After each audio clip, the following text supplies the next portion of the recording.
ఎలా ఉందండి ఇప్పుడు? మనం అనుమానించినట్టుగానే బాబుకి డెంగ్యూ ఫీవర్ వచ్చింది.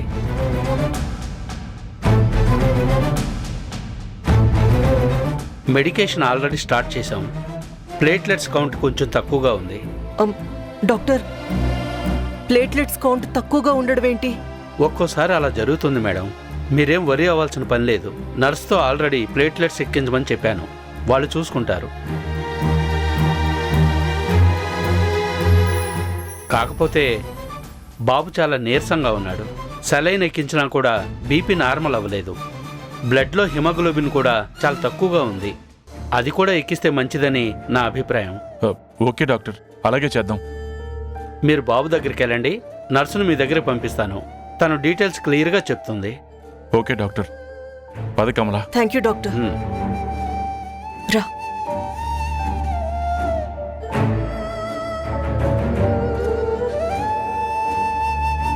ఏంటండి, ప్లేట్లెట్స్ అంటున్నారు, హెమోగ్లోబిన్ అంటున్నారు. నాకు చాలా కంగారుగా ఉందండి. అబ్బా కమలా, నిన్నందుకే హాస్పిటల్కి రావద్దనేది. అది కాదండి, ఆల్రెడీ స్వీటీ విషయంలో ఎన్నో ఇబ్బందులు పడ్డాం. చివరికి ఆ దేవుడి దయ వల్ల స్వీటీ ఏ ప్రాబ్లం లేకుండా బయటపడింది. ఇప్పుడు మళ్ళీ వీడికి ఏమైనా అవుతుందేమోనని కంగారుగా ఉంది. ఏం కాదులే, నువ్వు ధైర్యంగా ఉండు. పద.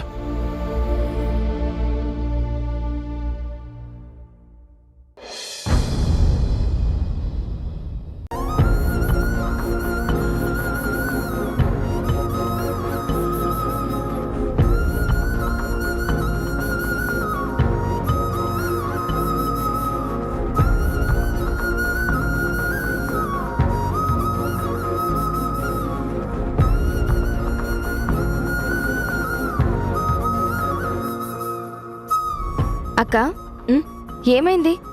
ఏంటలా ఉన్నావు? ఏం లేదు రాణి. దేని గురించి ఆలోచిస్తున్నావు అక్క? ఏదైనా సమస్య? ములాఖాత్కి వస్తానని చెప్పిన కమలా మేడం ఫోన్ లిఫ్ట్ చేయలేదు. నువ్వు చెప్పినట్టుగా మేడం డైరెక్ట్గా ములాఖాత్కి వస్తారేమో అని వెళ్తే అక్కడికి రాలేదు. వస్తానని చెప్పిన మనిషి రాకుండా ఫోన్ లిఫ్ట్ చేయకుండా ఉండేసరికి ఏం జరిగి ఉంటుంది, ఎందుకు రాలేదని ఏదో తెలియని భయం. అక్కడ అందరూ బానే ఉన్నారు కదా? పిల్లల గురించి కొంచెం టెన్షన్గా ఉంది. నా ప్రొఫెషన్ వల్ల, ఈ సమస్యల వల్ల మా అక్క బావకి ఇచ్చిన మాట తప్పుతానేమోనని బాధగా ఉంది రాణి. అయ్యో అక్క, అలా ఎందుకు అనుకుంటావు? నువ్వు మీ అక్కకిచ్చిన మాట కోసమే పిల్లల్ని వాళ్ళకి దగ్గర చేయాలని ఇంట్లో నుంచి కూడా బయటకు వచ్చేసావు. వాళ్ళ సంతోషం కోసమే కదా ఇదంతా చేశావు. కమల మేడం రాకపోవడానికి వేరే ఏదో కారణం ఉండుంటుంది. ఒకవేళ ఏదైనా పనిలో బిజీగా ఉండి రాలేకపోయారేమో. దానికి నువ్వు అనవసరంగా భయపడుతున్నావక్కా. లేదు రాణి, బిజీగా ఉండడం వల్ల లేకపోతే వేరే ఏదైనా పని వల్ల ఫోన్ లిఫ్ట్ చేయలేదంటే ఓకే అనుకోవచ్చు. కానీ అంతగా ప్రేమించే తన కొడుకు దగ్గరికి రాలేదంటేనే కొంచెం ఆందోళనగా ఉంది. ఎందుకంటే ప్రపంచం మొత్తం గౌతమ్ గారు తప్పు చేశారని వేలెత్తి చూపినా కూడా కమల గారు మాత్రం నా బిడ్డ ఏ తప్పు చేయడు అని నమ్మే హృదయం తనది. తన ప్రపంచమే గౌతమ్ గారు. ఎవరొచ్చినా రాకపోయినా తను రాకుండా ఉండే మనిషి కాదు.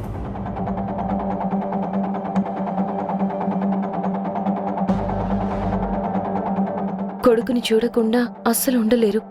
అలాంటిది ఇన్ని రోజుల తర్వాత కొడుకుని చూసే అవకాశం వచ్చినప్పుడు తను ఎలా ఉన్నాడో ఏంటో అని పరిగెత్తుకుంటూ రావాల్సిన మనిషి ఎందుకు రానట్టు?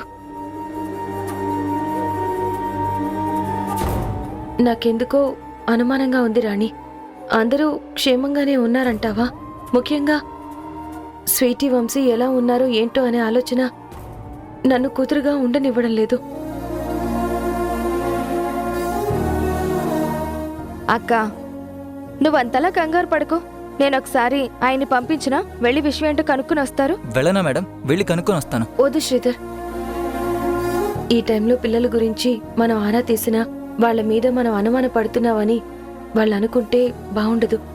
రేపు ఉదయం కోర్టుకు వెళ్లే ముందు నేనే ఒకసారి ఇంటికి వెళ్ళి తెలుసుకుంటాను. అమ్మా, నువ్వు చెప్పింది నిజం.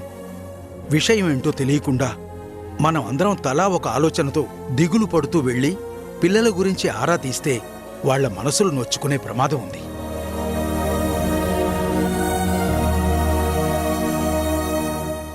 అయినా పిల్లలకేం కాదులే అమ్మా. అక్కడ అంతమంది ఉంటున్నారు కదా. పిల్లలకేదైనా అయితే నీకు ఫోన్ చేసేవాళ్ళు కదా. అవునక్క, కమల మేడమైనా ఫోన్ చేసేవారు కదా.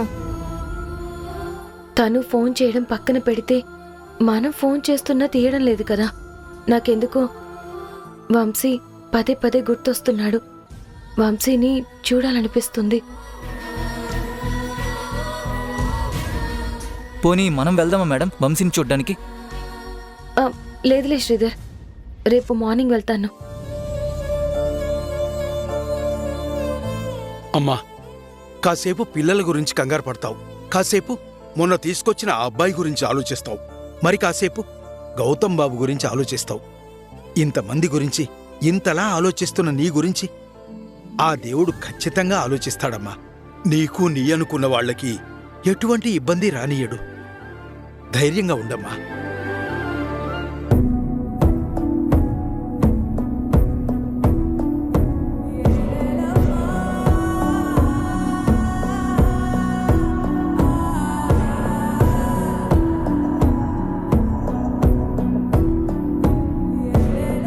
పిన్ని పిన్ని పిన్ని పిన్ని పిన్ని పిన్ని నాన్న వంశీ, పిన్ని వంశీ, వంశీ, పిన్ని వంశీ. పిన్ని పిన్ని పిన్ని ఏమండి, వంశీకి ఇంకా జ్వరం తగ్గలేదండి. పిన్ని పిన్ని అని కలవరిస్తున్నాడు. ఝాన్సీ మీద బెంగ పెట్టుకుని వాడికి జ్వరం వచ్చిందేమో. ఒకసారి తనకు కాల్ చేసి ఇక్కడికి రమ్మని చెప్పండి. బెంగ పెట్టుకుని జ్వరం వచ్చినట్టయితే ఝాన్సీ వెళ్ళిపోయినప్పుడే వచ్చేది. తను వెళ్ళిపోయి కూడా వారం రోజులు అవుతుంది.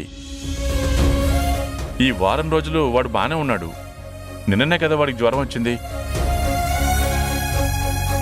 ఆ ఝాన్సీ అలవాటు కాబట్టి నిద్రలో కలవరిస్తూ ఉంటాడు. దానికి నువ్వు అంత కంగారు పడాల్సిన అవసరం లేదు. ఏదైతే ఏమైందండి, ఝాన్సీకి చెప్పడం మంచిదని నాకు అనిపిస్తుంది. తనొస్తే వీడు కొంచెమైనా కోలుకుంటాడేమో. చెప్పడం మంచిదే, నేనేమీ వద్దనన్నానా?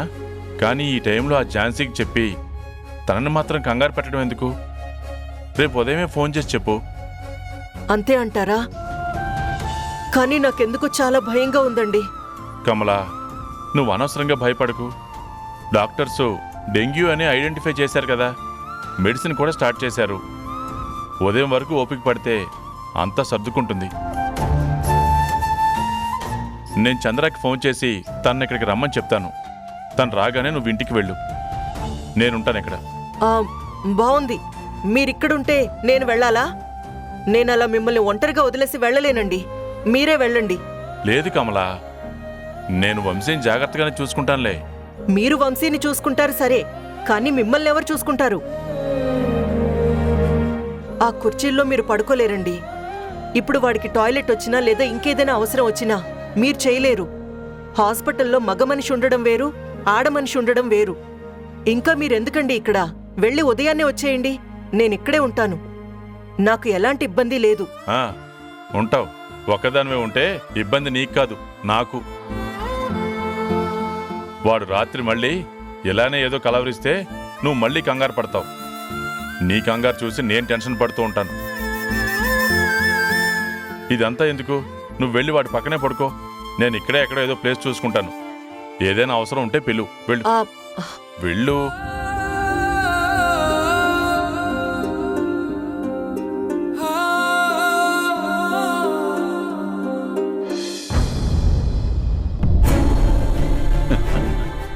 స్వీటీ,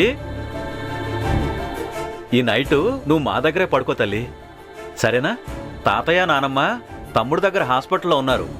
నువ్వు మా దగ్గరకు వచ్చేసాయి, ఓకేనా? రే చంద్ర, ధనా ఇక్కడ కనిపించడం లేదు. అన్నయ్య హాస్పిటల్లో ఉన్నాడు నాన్న. హాస్పిటల్లోనా? ఎందుకు? ఏమైంది? అన్నయ్యకేం కాలేదు, అన్నయ్య మనవడికయ్యింది. అదే వంశీగాడికి జ్వరం వచ్చింది. జ్వరమే కదా, డ్రైవర్ను పని అమ్మాయినో ఇచ్చి పంపిస్తే సరిపోయేది కదా, వీడెందుకు వెళ్ళడం? గౌతమ్కి ఏదైనా అయితే మీరు కూడా డ్రైవర్ని ఇచ్చి పంపిస్తారా నాన్న?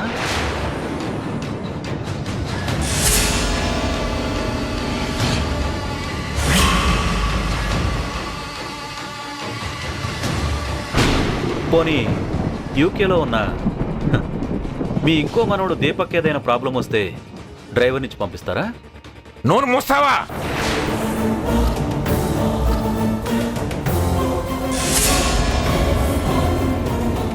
అది కాదు నాన్న, మీ మనవాళ్ళ గురించి మీకు ఎలా అయితే ఆరాటం ఉంటుందో అలాగే అన్నయ్యకి కూడా తన మనవడి గురించి ఆరాటం ఉంటుంది కదా నాన్న. నాన్న,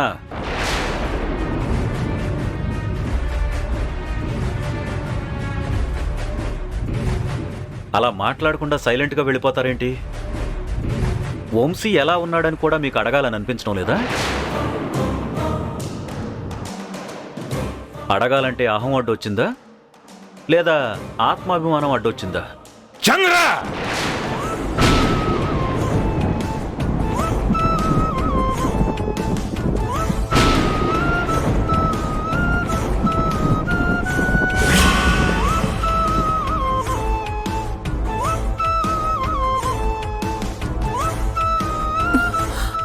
ఏమండి, ఏంటండి ఆ మాటలు? ఏ తప్పుగా ఏమైనా మాట్లాడానా? వంశీకి ఎలా ఉందో అని అడగడానికి ఆయనకేదో అడ్డొచ్చింది.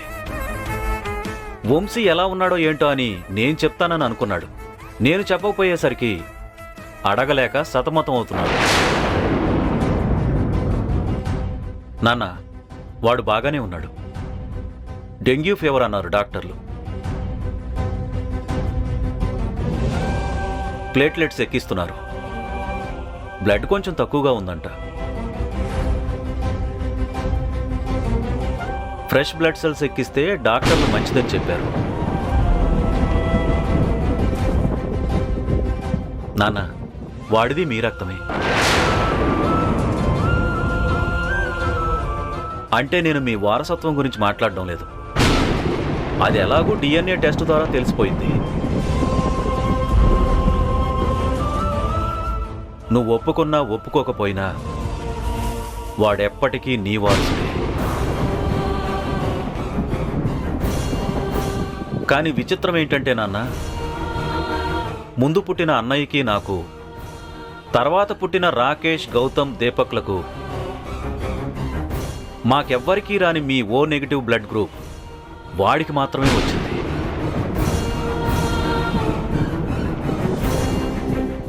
అంటే దాని అర్థమేంటో తెలుసా నాన్న?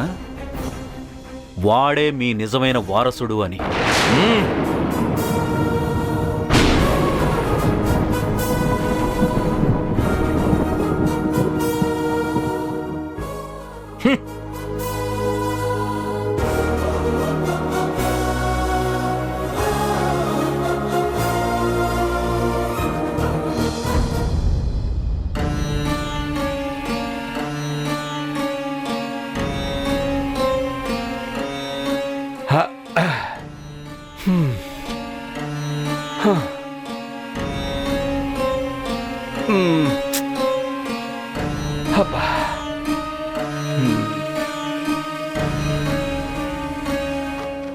ఎంత పనిచేసింది.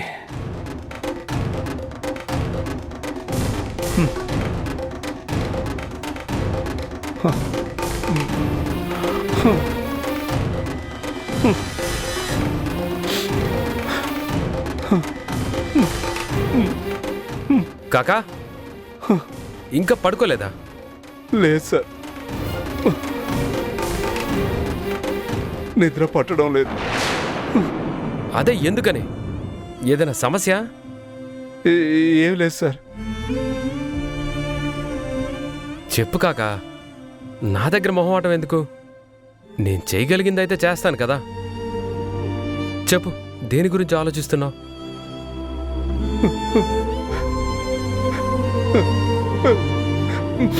నా కూతురు గురించే సార్. నేను ఎంతో సంబరంగా నా కూతురికి పెళ్లి చేయాలనుకున్నాను. కానీ ఇప్పుడు ఏమైంది? ఆ కూతురే ఇప్పుడు ఎవరితోనో వెళ్ళిపోయింది సార్.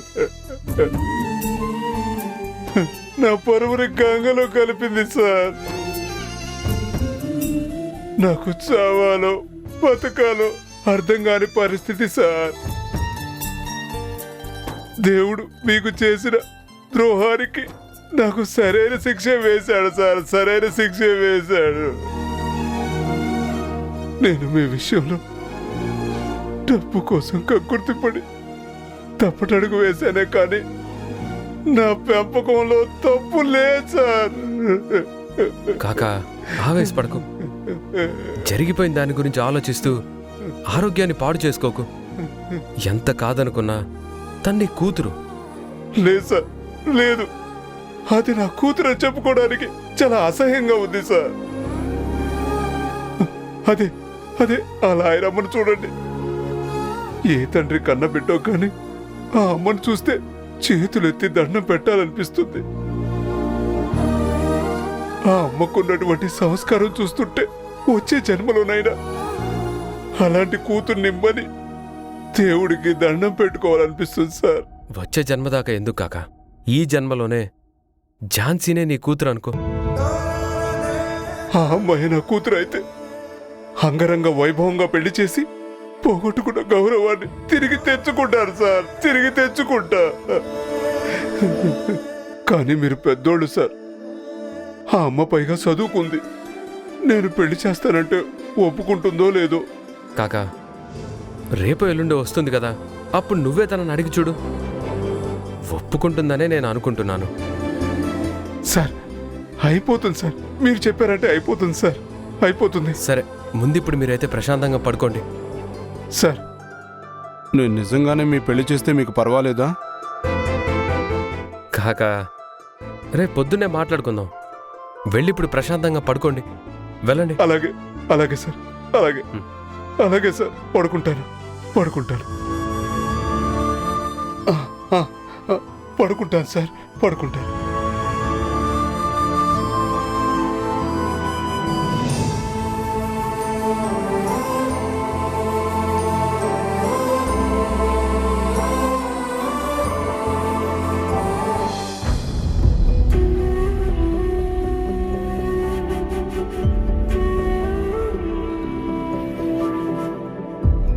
దీపక్, ఇక్కడేం చేస్తున్నావు? రూమ్లో రెస్ట్ తీసుకోవచ్చు కదా.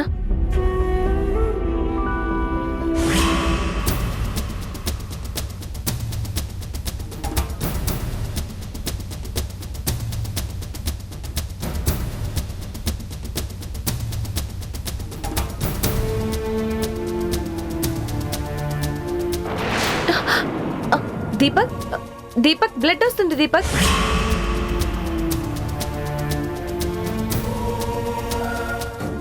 రాణి, రాణి ఫస్ట్ ఎయిడ్ బాక్స్ తీసుకున్నా. అయ్యో ఎంత రక్తం పోతుందో. ఏంటిది దీపక్? చూడు ఎంత రక్తం పోతుందో. ఏమైందక్కా? త్వరగా రా, ముందు ఈ చేయి పట్టుకో. అయ్యో పట్టుకో. తమ్ముడు, ఏమైంది? ఇంత రక్తం పోతుంది, ఏం చేసావు? వదిలేండి అక్క. దీపక్ ఆగు, రక్తం ఎలా పోతుందో చూడు. పోతే పోనివ్వక్క. ఈ పాపిష్టి రక్తం అంతా పోనివ్వు. ఇది మా అమ్మ నాన్న నాకు ఇచ్చిన రక్తం. ఇది నా బాడీలో ఉండకూడదు. దీపక్, ఏంటా పిచ్చి మాటలు? అర్థం పర్థం లేకుండా నోటికి ఏదొస్తే అది మాట్లాడకూడదు. అలా మాట్లాడడం చాలా తప్పు. నేనేం అర్థం తెలియక అనలేదు, తెలిసే అన్నాను. ఈ పాపిష్టి రక్తానికి కారణమైన మా అమ్మ నాన్నల గురించి అంటున్నా నేను. దీపక్, అమ్మ నాన్న గురించి అలా మాట్లాడకూడదు. నోరు మూసుకునుండు. మా అమ్మ నాన్న గురించి మాట్లాడొచ్చు. వాళ్ళు యూజ్లెస్ పీపుల్, స్వార్థపరులు. వాళ్ళు వాళ్ళ గురించి తప్ప నా గురించి అస్సలు ఆలోచించరు. దీపక్, వాళ్ళకి వాళ్ళ డబ్బులు ఆస్తులే ముఖ్యం. నాకు అసలు టైమే ఇవ్వరు. ఈ ప్రపంచంలో ఎవ్వరికి ఇలాంటి పేరెంట్స్ ఉండకూడదు. దీపక్, అలా మాట్లాడుతుంటున్నానా? ఎందుకు మాట్లాడదు? నేను మాట్లాడతాను. నీకేం తెలుసు మా అమ్మ నాన్న గురించి?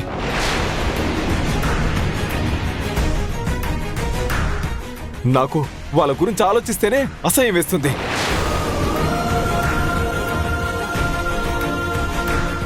నాకు ఈ రక్తం ఇలా కారిపోతున్నా నాకు బాధ అనిపించట్లేదు, నొప్పి తెలియట్లేదు. కానీ వాళ్ళ గురించి ఆలోచించినప్పుడల్లా ఎక్కడ లేనంత కోపం, బాధ కలుగుతుంది. ఛీ, నేను వాళ్ళ కడుపులో పుట్టడమే నేను చేసిన తప్పు. దీపక్,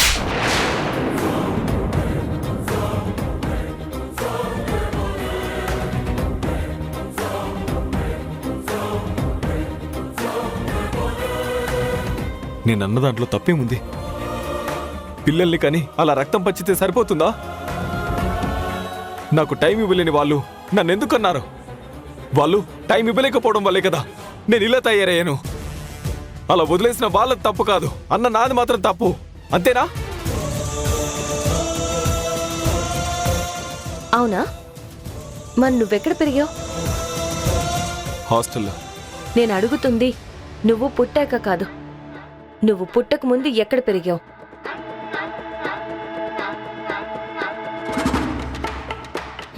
అర్థం కాలేదా? నువ్వే అన్నావు కదా మీ అమ్మ నాన్న నీకు టైం ఇవ్వలేదు అని. మరి తను టైం ఇవ్వకపోతే మీ అమ్మ కడుపులో నుంచి ఒక్క రోజులోనే ఈ భూమి మీదకి వచ్చావా?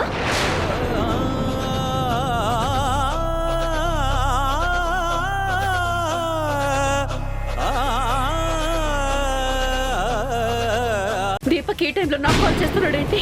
వాడి ఇంట్లో నుంచి వెళ్తుంటే ఆపాల్సింది. తనంతటి తానే వెళ్ళిపోతానంటే నేనేం చేయాలి? నెత్తికెక్కించుకోవాలా? ఐఎమ్ సారీ మామ్ అని మెసేజ్ పంపించాడా? ఏంటి మృణాలి, నువ్వు చెప్పేది నిజమేనా? వాడు ఏ పిచ్చి పని చేసుకోకుండా ఆపాలి, వాడిని ప్రమాదం నుంచి కాపాడాలి.